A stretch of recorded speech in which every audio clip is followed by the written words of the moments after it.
जी अस्सलाम वालेकुम प्यारे दोस्तों और भाइयों की हाल चाल है जी। ठीक है जनाब।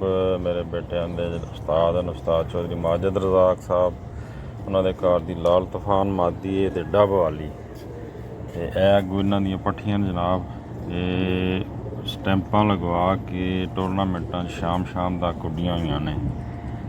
प्योर खालस उन्होंने जड़ा कबूतर मशहूरो मारूफ लाल तूफान ते डब वाले वो मादियां अगू इन्हों दी पट्ठियां माशाअल्लाह बड़ा ही अच्छा रिजल्ट दिता ने।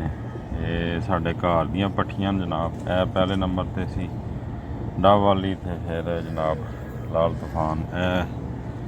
जड़ा पट्ठियां इन्हों दी दोवे नाल ते बहुत ही अच्छा रिजल्ट इन्हों दा माशाअल्लाह। साढ़े कोल पट्ठी एक इस तो इलावा दूसरी तुहानूं मैं दिखाना लाल तूफान वड्डी नाल जनाब डब वाली है। साइड ते पहले नंबर ते भी एक पट्ठी है।